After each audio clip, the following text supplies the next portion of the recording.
Looking for amazing products to help boost your first-class lifestyle?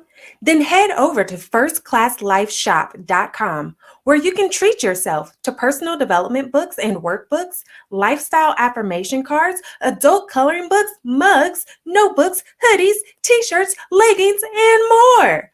All products were designed to help you master your mindset, walk in your purpose, and live your first-class life because you deserve it. So treat yourself today at firstclasslifeshop.com. Again, that's firstclasslifeshop.com. God teaching me an affirmation that changed my life. And I would look in that mirror, Lindsay, and I didn't believe it. Trust me, I did not believe this. But I would look in that mirror and I would say, you are beautiful because God created you that way. And for me, that was starting to be the turning point on that emotional journey of me really discovering me and who I was. You're listening to the First Class Life Show, hosted by Lindsay Vertner, a holistic personal development show for high-achieving leaders who desire to maximize their impact while creating a life full of purpose, fulfillment, and happiness. So grab a drink, grab your notebook, and let's get started.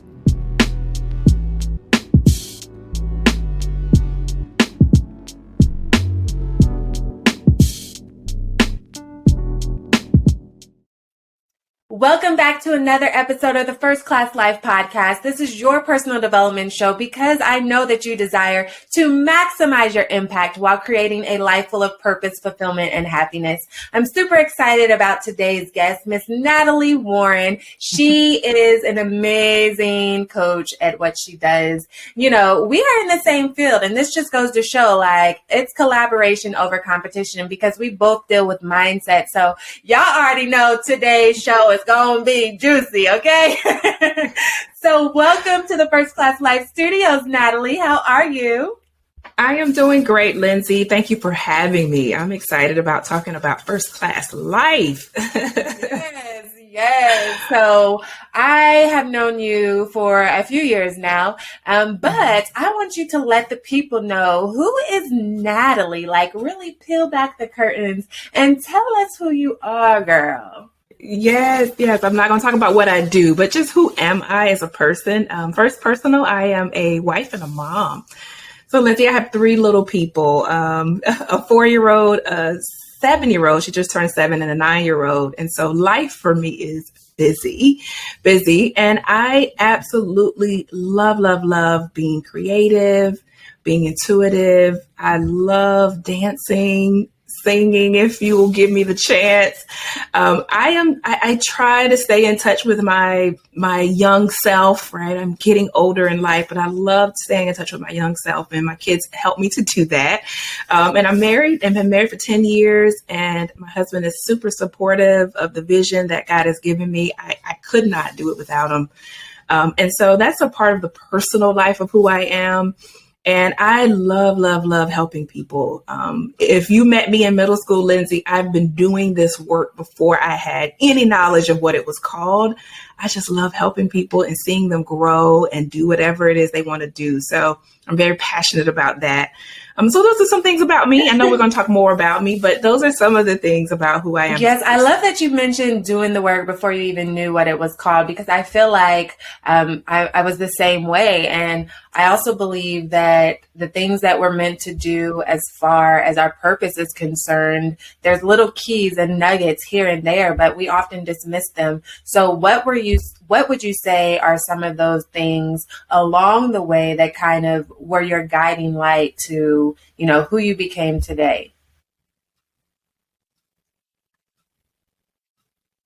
Absolutely. I remember in high school, I had to be around high school, I would watch Oprah Winfrey show. Like, that was, now I know, the guiding light to my path. I could not wait to get home, drop my book bag down, sit in front of the TV, because at the time I was getting less personal development, the spiritual development through what she would talk about on the show.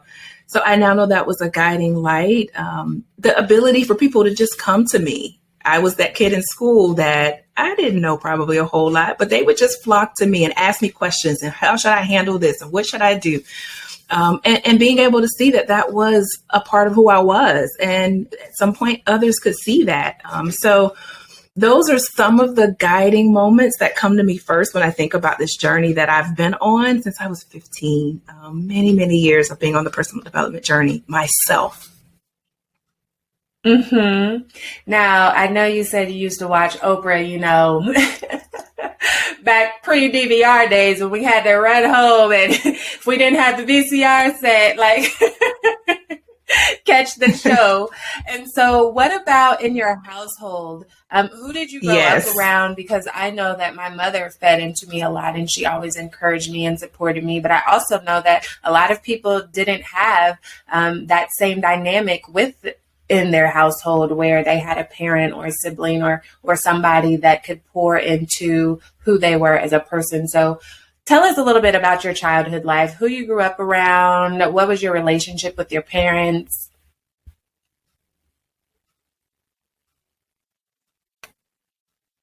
Absolutely. So I was born in Washington, D.C. and raised for 7 years in Maryland with my parents, my mom and my dad. I have an older sister and brother.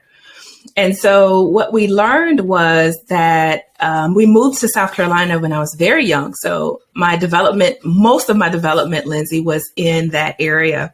And it's so funny because we actually, they tell me I can't even claim the North. I have to claim the South. But my parents were very, very influential in speaking into me and being there for me.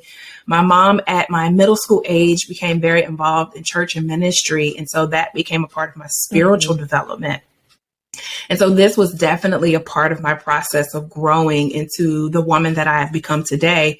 But I had challenges, not with my personal life at home, Lindsay. I actually had challenges with my school life, and being teased very young in my development really did impact me as a person.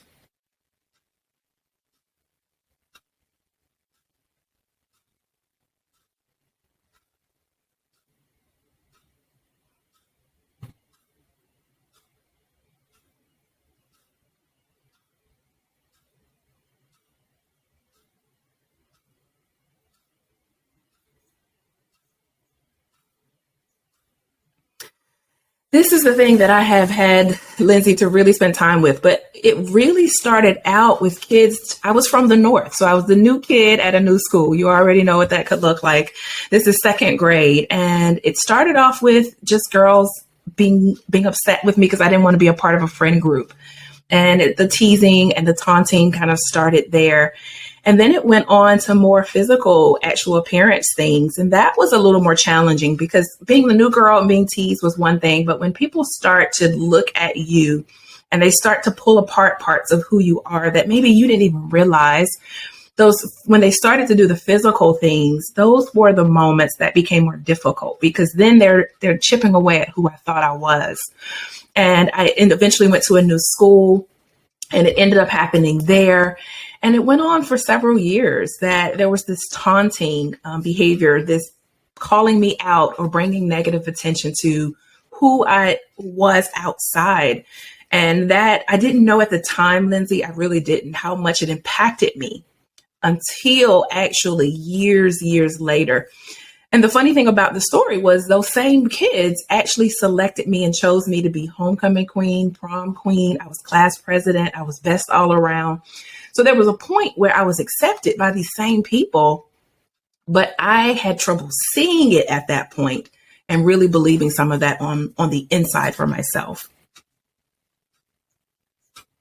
I'm sure that can do a lot for, your confidence and your identity whenever you are being teased and taunted in that way. So tell us about the emotional journey of just like figuring out who am I outside of what these kids are saying. That was the very big challenge for me because I started to take on a belief that I wasn't good enough. I didn't think I was good enough, smart enough, talented enough, pretty enough. And even though I excelled. I graduated number 11 in my class. I graduated with honors with a undergraduate degree, with a master's degree. It was showing up on the outside that I was looking and appearing normal, but it was on the inside that I struggled with the never good enough. And I found myself overextending myself, overdoing things, because ultimately I discovered I was trying to prove to myself that I was good enough. And that was hard. That was challenging. And so I remember times when I would look in the mirror and still see that 12-year-old little girl who was broken, who was hurt, who was scarred. And I remember God teaching me an affirmation that changed my life. And it was, I would look in that mirror, Lindsay, and I didn't believe it. Trust me, I did not believe this. But I would look in that mirror and I would say, you are beautiful because God created you that way. And for me, that was starting to be the turning point on that emotional journey of me really discovering me and who I was. I love that. You are beautiful because God created you that way. And I think that's important to point out is that oftentimes when we desire to be a certain way or achieve a certain thing, we have to first envision it. Like we might not necessarily believe the words that we're saying or the thoughts that we're thinking, but the more that we say them and the more that we speak them, eventually our brain makes a shift and we start to flow into that reality. Absolutely. Right? I was not speaking to my conscious mind. I was speaking to the unconscious mind, the subconscious mind that was storing what I now know to be trauma. It was storing all of that. Yes, yes.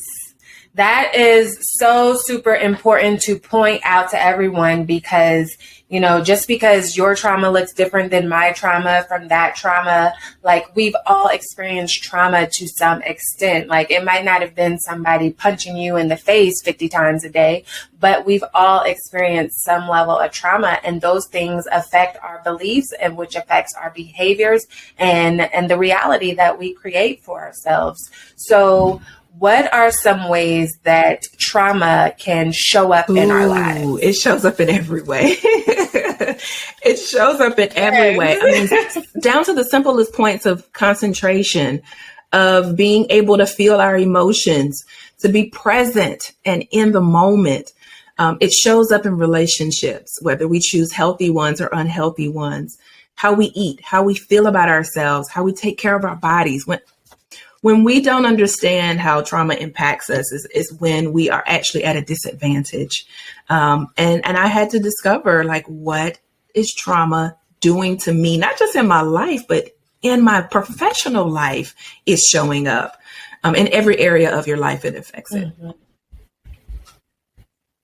Yes, yes. So as a child, you experience the teasing and the taunting, and then you also experience trauma in another way that maybe you didn't recognize until you were an adult, but it had some financial traumas. And so I really want to go into that piece because, especially as we're growing as leaders and we're building businesses and we're leading the community or we're growing in our careers, it's important to recognize how all the traumas that we experience. So tell us a little bit about that. Are we talking about trauma with money?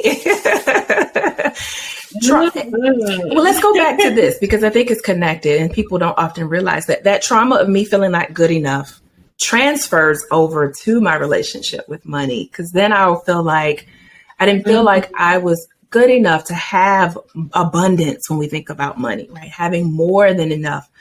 It goes into me thinking, can I spend all of this money on me, right? Is it okay for me to do that? And so I grew into learning I had a poor relationship with money. I didn't even know.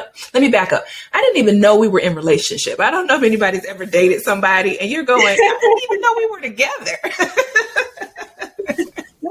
Start going together. That's what and I realized that there was this trauma around money. I realized I had judgments, Lindsay. When I say I would judge people who had money, thinking that they were lazy, they were stingy, they must have done something wrong. My mom told us when we were growing up, true story, we asked for a dishwasher. So this is in like the late 80s, 90s. And she said, I have 3 dishwashers, okay? I'm not buying a dishwasher. But in that taught me so much about like my relationship with money. Like even that was coming into play about do you really have to do it? You can do it yourself. Why do you need all of this? Why do I need to hire somebody in my business? Was coming through with all of that. And so I had to do work around just money and how I have trauma around money. So trauma can show up in so many areas of our lives. It's so funny that you brought up the dishwashing piece of it, because growing up, we never had a dishwasher in any of the places that we lived. And so when I first went off on my own, like after I stayed in the dorms in college, and then once I got my first place, it had a dishwasher. And then my second place also had a dishwasher, and I never used the dishwashers. And you don't think about how that's tied to things. And I don't even like to do labor type of work, right? I'm definitely a queen bee. Let me just pay you to do what I need to be getting done so I can walk in my purpose and work with my gifts, But I never used the dishwasher for some amount of years. And it wasn't until actually after my second pregnancy, because I have 2 children, that one day I was just tired. Like I was dog exhausted, and I've got this toddler, I've got this newborn, and I'm just looking at those dishes and I'm like, I don't want to, I don't feel like it. And then I looked at that dishwasher and I was like, why am I doing it? Like, it's a whole dishwasher, but just that mindset of like, you don't have to use the things around us that is here to make our lives easier, kind of that work mentality. Like, you got to do the work, for the money to come. I know there's somebody else I know where anytime they would get a large sum of money, they would go on this mad cleaning spree, especially if the money came easily, because in their mind, you got to work hard to get the money, got to work hard. And that doesn't mean that there's not hard work to be done, but just that I got to work. That's so ingrained into our brain around success and financial wealth and things like that. And for me, it was also the belief that it's wasting water, right? It's just like, that's wasteful. I'm wasting water and electricity. Why am I doing this? Make those bills higher, right? Yes, but so untrue. You're wasting time, right? I could do something better with my time if I were to use the dishwasher, was the shift. So I so can relate to that. So tell us about that journey as far as the money trauma. Where did that start for you? I really felt like I needed to trace this back and figure out where did this come from. And the first thing that popped in my head when I traced it back was my dad actually had a back injury. So when I was in elementary school, there was a lot apparently had happened in elementary school. My dad had a back injury. Yes. And he, for a year, did not work. My dad was the primary breadwinner. My mom worked as well. And I didn't know a lot about what was going on, but I knew a lot. I'm the youngest. And so my mom oftentimes would confide in me and tell me things. And I knew we were having trouble financially. I knew things had shifted with how we could do things in our family. And I think at that moment, I internalized a lot of it to say, don't ask for things. There would be times when they would send the pictures home from school and I wouldn't ask for my mom to even buy them because I knew our financial state at that point. And the family got better. My dad eventually got better, was able to work again. But I internalized a lot of that experience and I had to undo some of those belief systems that I created just from my observations. And it really, really helped when I did the work, and I'm still doing the work. Let me pause and say this, Lindsay. The work always continues. As long as you're living, there's something to work on. There's something to unfold. But I have continued to unlearn that. Yeah. I am the same way as far as just unlearning the money trauma. And we all have money trauma to unlearn for the most part. So I know that you've mentioned yours was, not having enough or that it was going to run out. For me, it was that cycle of feast or famine. We have a lot and then we're penny pinching. We have a lot and then it's paycheck to paycheck. And so growing up watching my mom go through that cycle. And although she always provided everything that we needed, I kind of became like you, not wanting to ask for stuff. I remember specifically going into middle school, I was playing the violin in elementary school, but taking it in my own hands. I didn't ask questions. I assumed that, oh, now I'm moving to middle school and you have to have your own instruments to play and, you know, whatever instrument you're playing or play in the band. And I did not want to ask my mom to buy me a violin because I knew she couldn't afford it, but she would only put more debt on herself trying to afford it so that she could provide it for me. And so I went to middle school and I was like, well, let me switch to piano, which I absolutely love the piano, but I knew that they had a classroom with keyboards. So I knew I didn't have to have my own piano. And so I switched from violin to piano and I still love them both. But that is the specific reason that I switched. And I didn't know that you rented the instruments from the school. Wow. Just not knowing, right? Just not knowing. Yeah. Mm-hmm. Yeah. Yes. So what was some of the work as you grew and started to understand the different childhood traumas that you experienced and understand how they were manifesting in your life? What's some of the work that you did to identify what that looks like for you? One of, I think, the life-changing things that I did, I stumbled across understanding the negative self-talking in my head. I didn't know I was stumbling across this, right? But I remember times where I did not like silence. The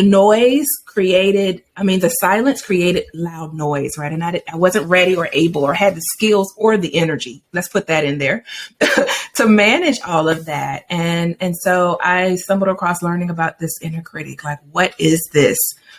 And for me, that was very, very, very helpful. Because then I knew what was happening, why was it happening, and what I could do about it. That was so empowering. I was like, oh my gosh, this is so amazing. The other thing, though, and I did say this earlier, I'm a psychotherapist. I've done therapy. I believe in the work of therapy. Having a space where you can talk through things, get a better understanding, learn about yourself, how all of these things are connected. We sometimes don't make the connections ourselves.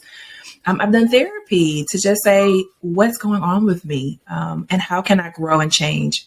And then I read a lot, Lindsay. I love books. I love reading. Not so much when I'm in school. I don't want to do that type of reading. But when I can read what I want to read, I can sit and read and read and read. And so I read and I learned and I understood so many other concepts and things that were going on. So that was a part of how I kind of got to an understanding of my journey. Nice. So what are some tips that you can share with the viewers and listeners as far as how to begin to identify their childhood traumas and how it shows up? Obviously, therapy is one. I'm also an advocate for therapy. No matter who you are, no matter what background, no matter where you come from, no matter how much money, education, or anything you got, therapy is definitely beneficial for everyone. Some maybe a little more than others, and that doesn't mean you have to go regularly, but I highly suggest and recommend therapy. So kudos for bringing that up. So we got therapy. What are some other ways that people can begin to identify their childhood trauma? Absolutely. I'm going to give you a simple one. It's called a life map. You sit down and you write out about 10 things that have happened in your life. Let whatever comes up, come up, and it will. And they can be positive experiences, negative experiences, or neutral ones, right? So don't worry. Those things that are there that have happened are going to come to the surface if we don't resist them. And so in that, you're going to go through this timeline from the time I was born to your current age, identify about 10 things that have happened in your life, write about what you thought about that experience, how you felt about it or how you feel about it, what was the impact of that experience. That will start to lead you to areas that perhaps could have trauma. And trauma can be small. We have big trauma and little trauma. A lot of the times we're familiar with big trauma, but little traumas like I was being teased and called out for just being who I am is traumatic. And the person gets to define that. It could be that you had a bad hair day and that was traumatic for you. But in that, you'll start to see patterns. You'll start to see experiences, emotions, and that leads you to start to see where to at least start. Yes, yes. See, look, do your life maps. It's a very, very beneficial activity to help you begin to become aware of those things. So, once we are aware of some of those childhood traumas, what are some things that we can do to begin to heal them Outside of outside of therapy. therapy? Yes, yes, yes. Journaling. Journaling is so helpful. Journaling gives you a space to put your thoughts and your feelings. And so it's a safe space for most of us. When we were younger, maybe it wasn't so safe because you might have had a mom or a cousin or a sister that looked through it, right? And so you're nervous about putting it down. But as an adult, you should be able to protect that in a different way.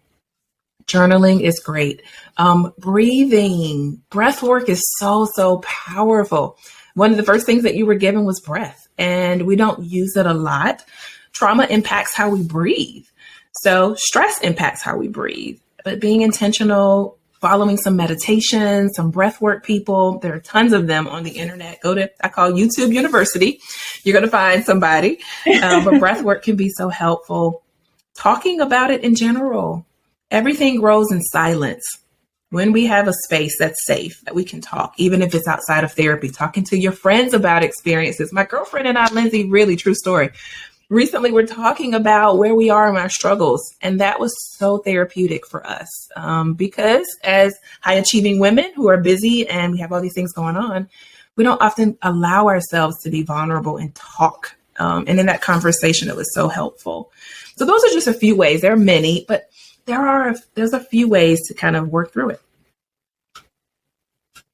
Yes, I love that you brought up being vulnerable, because especially as high achieving leaders, high achieving women, or the strong ones, that is one key aspect that we don't do often enough. But it definitely is an opportunity for us to grow, for us to learn some things, heal some things. It's an opportunity for others that want to support us to support us. And we rob them of that opportunity when we're not willing to be vulnerable or when we're not willing to ask for help. You know, it makes me think of the superwoman syndrome or the strong woman syndrome. That's not a badge of honor. That's not what I consider to be a badge of honor. Would you say that you've ever had that moment where you felt like you had the pressure to wear that superwoman cape? I can't recall the pressure to do it. I think I realized recently, though, that I do carry the cape. Like, wait a minute. And I thought about this, Lindsay, because I said, when was the last time I had a vulnerable conversation with a friend? And I couldn't think of a time, right? I was like, this is a problem. Or when people ask me, how am I doing? I typically am doing okay. But if I wasn't, would I say that? Would I say I am not doing okay, and why? And so I don't feel the pressure, but I think I carry the cape. And I had to acknowledge that I have to be mindful to have that space for myself and really allow myself, as you said, to be supported. I had a hard time in one of my lives. In 2005 was a very difficult time in my life. And I was going through many transitions at the same time. So we already know that's hard. And my friends were trying to support me. And I remember them saying, I don't know how to support you. And it was because I kept saying I was fine. I'm okay. And looking back, I was struggling and I didn't know that. So no pressure out externally. Maybe that pressure comes from within. Are you loving the First Class Life Show? Then join our private Patreon community. Not only will you help to support our ability to provide you with great content, but you can also get exclusive perks like bonus videos and resources, discounts, episode transcripts, and more. So what are you waiting for?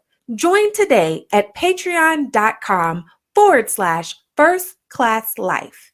Again, that's Patreon, patreon.com/First Class Life. Yes, yes. And it can definitely come from both places depending on how we grew up and the things that we've experienced. But oftentimes we do put that pressure upon ourselves. We feel like we have to live up to the expectations of other people or we have to play all these roles, or maybe we're a people pleaser and we don't want to let people down, and we feel like if we say no, or if I don't do this or I don't do that, then I'm letting them down, and I can't let them down, which can cycle back to that not feeling good enough, because if I let them down, then I'm not good enough as a person. And it's so many cycles that intertwine and run together, right? So thank you for sharing that, because it is important that we have those opportunities, that we are vulnerable with those that can support us, because oftentimes they want to, but they don't know how, because we don't allow them in to say, you know what, I need some help specifically in this area, or with this thing right there. So what's a tip that you would suggest for all of the high achieving leaders out there that are listening or tuning in on how they can begin to embrace vulnerability? Ooh, I'm going to give a simple one, because I think sometimes we overlook this, but many people who struggle with vulnerability have trouble for asking for what they need. And what I would encourage you to do is write out a list of what you need. Now, you can do it yourself, because most of us will say, I can handle it myself, right? I can do this myself. But writing out that list about what I need, and even my birthday is coming up really soon, and I'm struggling with what do I want for my birthday? But I think that's tied to vulnerability, right? About allowing people to support me, getting my needs met by others. And so a simple thing of just writing that down. It could be even in your professional life. Like, what do I need? For me, it's sometimes in my business, I could do the task, but maybe somebody else could do it. What do I need, Natalie? Writing that list can help you to tap into vulnerability. Yes, it goes right back to the dishwasher discussion from earlier. Like, I could do these dishes, or I could allow the dishwasher to do these dishes. And I still have a little bit of work, but I have less work to eventually graduating to, I could put these dishes in the dishwasher, or I could pay someone and have them come not only do that, but clean up the rest of my house while I'm doing something that fills me up or brings me joy or allows me to relax and practice that self-care, because self-care is not selfish and must be prioritized. So since I just brought up self-care, I have to ask you, yes. Do you recommend that people practice self-care? I know it looks different for everybody, but for somebody that struggles with, I don't have enough time to do self-care, or I don't have enough money, all the myths and excuses that we use to not practice self-care. What do you say to that person? How do you advise? Self-care. I love it. You're right. There are so many myths that we have around it. Like, I have to have time. I have to have money. I have learned that self-care can be something that you don't even have to spend time or money on. And people will look at me, especially, they go, time? Really? But finding things to do. So an example of self-care could be simply taking a nap when you feel tired. Instead of you fighting it, your eyes are starting to burn, or it's just nighttime too, right? Your eyes are burning and you just ignore it. It's like, oh, I'll keep going. Take a nap. That's self-care. It doesn't take time. It doesn't take money. Taking medication before the symptoms get bad. Now, Lindsay, I'm guilty of this. Every year I have allergies, right? They come at the same time every year. I can almost put a clock on it and I'll know. Self-care, though, looks like taking that medicine before I'm struggling, right? Before it's so bad. I used to have very bad cycles, and I would wait until the pain was excruciating. And now I'm trying to chase the pain, right? When self-care could have been, Natalie, you know what's happening. Take action. Another great thing, though, I want to talk about with self-care is being mindful. We spend so much of our day going, right? We're living in two places, in the future or in the past. Self-care looks like being mindful. So when I'm eating, Lindsay, the first 3 bites, I close my eyes and I just enjoy that experience versus swallowing it, versus texting people, watching TV, having conversations, reading, working. That's self-care. That it didn't cost me a dime and it didn't take any of my time. I'm already using that time. Those are just some simple things that pop into my head when I think about how we as women can take self-care to another level. Yes. Now look, I love me some food, okay? And I've got a bit of cause today, but once I get to that food, I'm going to be thinking of you. I'm going to be like, yes, close Enjoy my eyes it. Take it in. enjoy this. My mouth's watering already. So I love that you brought up mindfulness because, oftentimes people think, oh, that means I have to be meditating like this and all of those things. And there's a big misconception about what mindfulness actually looks like. And so let's dive into that. Explain mindfulness. How can we do it? How can we incorporate it into our regular daily activities? And what are the benefits? I just gave you. Let's go at it. No, let's go at it. Because we're talking and we're being mindful while we're talking. But mindfulness is simply just being present and aware. Simply put, present and aware without judgment. And we do see mindfulness in meditation. So that's a part of it. People think of that. But you can live mindful. I'll tell you an example. Have you ever, Lindsay, been driving in the car? You get to your destination and you don't remember any of the ride. That's happened to me over and over and over again. And in my mind, I'm thinking, did I hit anybody? Did I run any traffic lights? Was there any cops on the road? I can't tell you what happened. But the reason why is because we're so unmindful. We're not mindful. We're in another place. We're thinking about other things. And so mindfulness is a practice of just being present and in the moment and not judging it. And so you can do this all day. When you're brushing your teeth in the morning, get into your senses. Smell the toothpaste, see the suds on your teeth, feel it in your mouth, hear the sounds of the toothbrush hitting your teeth. Now, you're probably going to think this is going to take more time, but it doesn't. You're already doing that. When you're bathing, enjoy that moment in the shower. There's so many times when I am thinking about what I got to do, what's next, what's happening, what am I going to cook for dinner? No, just be present and enjoy all 5 of your senses in that moment. It brings you a level of calm and peace. And that's what we all want. We all want calm and peace. And it allows you to see what's happening right in front of you versus being pulled into the future or the past. So simple things that you can do to be mindful. I love that you mentioned the shower. That's one of my favorite things to do. I call it my water therapy. Is before I start bathing myself, I'll get in the shower. I have a water pad in my shower. So like one of those waterproof notepads that's suctioned to the wall. And so I have an affirmation right there. And sometimes I'll have music on my phone, but I will just like stand in the water and I'll just pretend I'm in a waterfall or, something like that. Just, I let my mind go wherever it wants to go and I'll just stand in the water and I'll turn around and let it hit my back or hit my hair if it's a wash day or gotta be wash day though, gotta be wash day. And I'll just enjoy the moment before I start actually bathing. Because once I do that, then it's like, all right, now we're getting out. We're getting out. But sometimes it's 60 seconds. Sometimes it's like, 5 minutes, 10 minutes. And I just enjoy that moment. So yeah. What's your favorite way? Ooh, there's so many. Sometimes I'm mindful with just looking around when I go outside, like they call it forest bathing, but going into and just looking at the trees, the flowers, and seeing all of these things that we typically miss, right? Seeing the ants just crawl along and do their thing certainly are some of my moments to just be mindful and present. Sometimes it's silence, though. I love silence. Now, I told you guys the voices in my head were really loud, so I didn't always enjoy it. But let me tell you, I can just be silent and be mindful and still.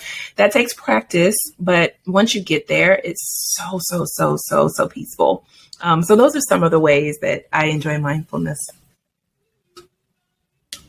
Yeah, and I think it helps us to be grateful for the things that we are capable of doing or the things that we do have, because we can often take things for granted, especially the things that, are going on in the background, involuntary, like our breathing or like the ability to walk or see. And we forget that they're blind people out there. There are deaf people out there. There are paralyzed people out there that don't have the option to walk down the street or see the birds or hear the birds. I can remember whenever I first got LASIK surgery, and I've worn glasses since the first grade. So bad vision city, okay? But whenever it was clear, because it's pretty much instant, but once the medicine and all of that stuff took all the blur away, I remember just going outside and laying on the trampoline, and I was just laying there looking at the clouds and looking at the sway of the leaves, and I was probably out there an hour just looking at stuff. Wow. But it was so exhilarating, and it was like, so this is what 2020 vision looks like. Like, I love it. Your senses were heightened. Absolutely. Yeah. yes. So I have a little game that I would like for us to play. You down? Okay. Let me get out my timer here. 10 seconds. So this is a game that I called First Class Favorites. Okay. And it's really simple. All you have to do is fill in the blank. So I'm going to say, what's your favorite? Insert something here, and you're going to fill in the blank.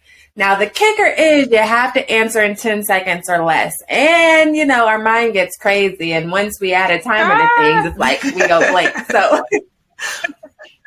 Don't worry. I'll start you off on some easy ones. And for any of the first class family that may be wanting to turn this into a game where you're tuned in from, you know, if she misses the buzzer, then feel free to take yourself a shot, whether that's a shot of water or whiskey. Hashtag no judgment zone, okay? A shot of fully oxygenated air, you know, a deep breath, whatever it may be. So ready? Let's do it. We're going to hop right into it. Okay. I'm going to start you off with something easy. What is your favorite color? Go. Purple. See? No, not so bad at all. Right? Not too hard. What is your favorite movie? Go. The first one that pops into my head, I'm going to say Enemy of the State with Will Smith and Lisa Bonet. Oh, and you had 1 second to spare. You got out the full answer. All right. What is your favorite song? Go. Oh, goodness. Okay. This is the first one that pops into my head. I don't know if it's the favorite, but I Will Always Love You, Whitney Houston. Yes. Auntie Whitney, can't go wrong with her, right? What is your favorite book? Go. I'm going to say currently, because I'm reading so many, but It's Not Your Money by Tosha Silver. It's Not Your Money by Tosha Silver. Got it. Okay, what's your favorite food? Go. I am a chicken girl, so I can eat anything chicken. You got fried chicken, you got baked chicken, you got chicken Alfredo. You know, the Forrest Gump. What is your favorite place to travel? Go. I feel like I have been hindered with travel lately. So I went to Costa Rica lately. I really, really love the land. It's so healing and it's so beautiful. You got that one right in the buzzer. So y'all tuned in at home. Look, she's saving y'all. Okay. So what is your favorite drink? Go. I drink primarily water. So I'm a boring drinker. I would say water. That's my primary drink most days, all day. Now, do you drink just regular water as is, or do you drink like the sparkling waters, the flavored waters? I incorporate it more because I have gotten bored. I like variety in my life. So I've done sparkling ice water. I've done flavored water, lemons in my water, fruit in my water, cucumbers in my water. So yes, all of that. So now, what is your favorite activity to do to relax? Go. I probably relax the most watching some type of TV or listening to music. Got it. All right. Last question. Hold on. Oops, I accidentally started the timer. So last question. Now this one might be a little bit hard, but what's your favorite quote? There are so many quotes. Can it be a self quote? I guess. The fastest, slowly is the fastest way to get where you want to go. Slowly is the fastest way to get to where you want to go. That's one of my favorite, because I think we're always in fast pace mode, but slowly is the fastest way to get where you want to go. Now, is that a self quote or by somebody else? Correct. It makes me think of the tortoise and the hare. Absolutely. So yes, we're always fast paced, always on the move. Yep. Yes. Instantly what I pictured as soon as you said that, that's what popped in my mind, was watching the tortoise like just going slowly and slowly. Meanwhile, the hare, he's like, you're so slow, and he's all over the place. But then the tortoise, he's just consistent. And he's moving. Consistently slow. And he wins the race. So, well, thank you for playing that game. Sorry, guys, no drinks, huh? Yes. She saved you. So, first class life. Now, we know that is an acronym. And if you don't know that is an acronym, well, now you know, okay? First class life stands for the different characteristics and skills that you want to embody into your lifestyle. The more, the merrier, to create that life full of purpose, fulfillment, and happiness. And there's so many things about creating your first class life that it entails. And if you want to know some of those things, then one, you can either go back and listen to episode 1, the very first episode ever of the First Class Life podcast, or 2, you can always go to firstclasslifeshop.com and buy the actual book, First Class Life, 10 Key Factors to Create a Life Full of Purpose, Fulfillment, and Happiness.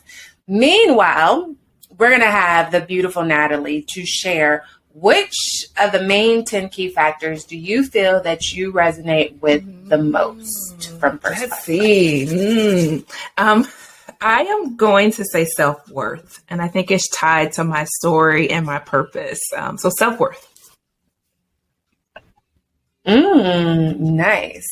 Give us a little bit more about why you picked that one. All right. I will say, I think I found that for myself and for so many women that I work with, we think that we have a self-esteem problem. So I remember, and if anyone ever tells you have a self-esteem problem, it does not make you feel good, right? Like, oh, I got a self-esteem problem. But what I realized was I didn't have a self-esteem problem. I had a self-worth problem. I did not know my innate worth. I didn't know my birthrights. And that to me changed everything. So self-worth resonates with me the most because I think being able to give that to other people, that you go, it's not a self-esteem problem. You have a self-worth issue, and it's not because it's your fault. You just were never taught it. I mean, I don't know, Lindsay, if you were ever sat down and taught what self-worth is. I wasn't. And so that to me was a game changer, and that's why it resonates with me the most. I want to give it away. You know, you get something yummy, you just want to share it with everybody.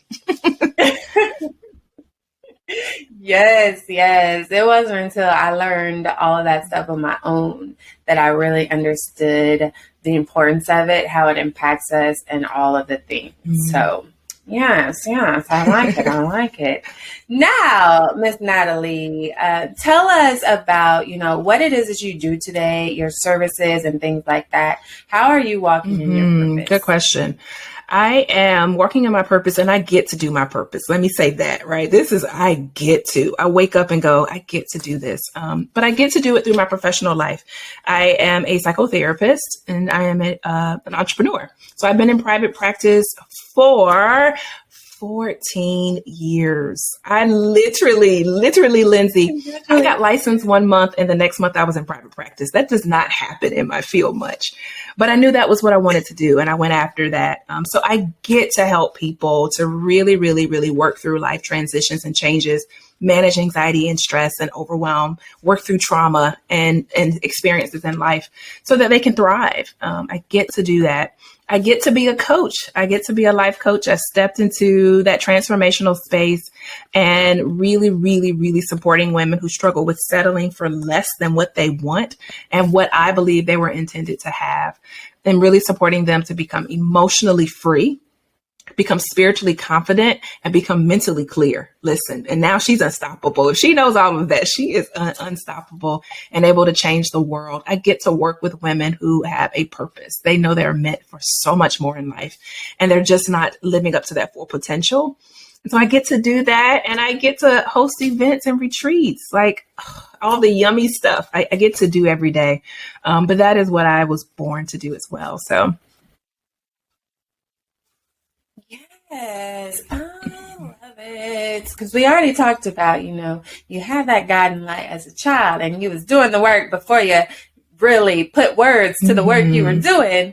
And here you are living it out. Important to be intentional about, who it is we desire to be. So, what services do you offer? Like, how can people reach out to you if they want to work with you or anything like that? I'm happy to share. What I do provide is one-on-one coaching. I provide group coaching and really just supporting people to master their inner critic. We didn't even dive into her, but that's a whole nother lane to talk about mastering that and helping them to have holistic wellness and doing some spiritual work around that.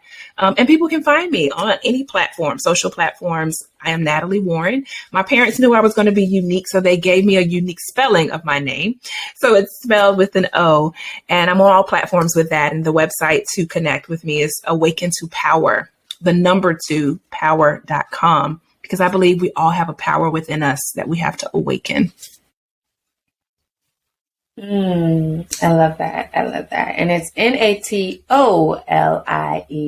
That's how you spell Natalie. And don't worry, all of this info will be down in the description. So make sure you check that out. You can read her bio. You can get all of her links to stay connected with her. Speaking of, we are so thankful that you are here and that you provided us some great gems as far as identifying that childhood trauma, healing that childhood trauma, and then, ways to be mindful so that we can excel in the things that we want to do and the person that we want to be. So do you have any final words of advice for the first class family? I would just offer for them to really, really, really do the work on themselves. You are going to be the best you, the best mom, best businesswoman, best everything when you start with working on yourself. And I didn't even know I was on the personal development journey, but I knew that this is what I wanted to do. And so doing that work just makes you so much better,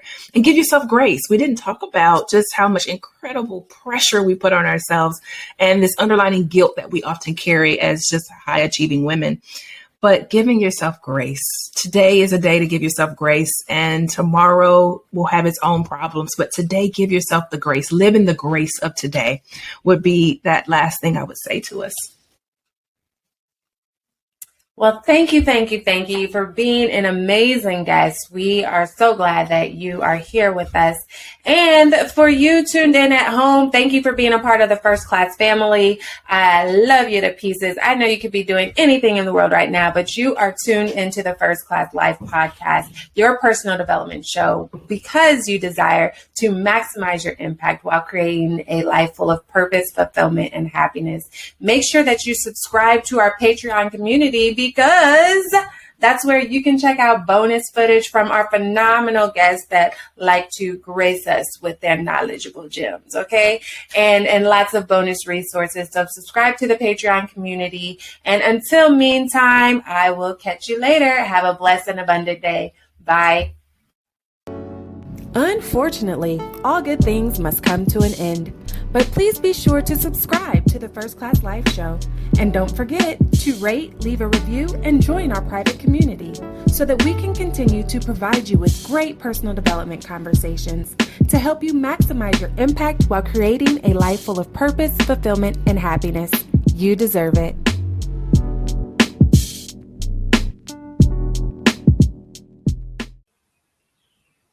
Do you want to be surrounded by other high-achieving women who are working on their goals just like you? Are you looking for your circle that's passionate about their own growth yet still wants to see you shine? Do you desire to be supported through collaborations and connections instead of competition? Then Cowork and Chill is your place to be. Cowork and Chill is a hybrid of virtual co-working and virtual networking. It's a community of women who are striving to build living legacies.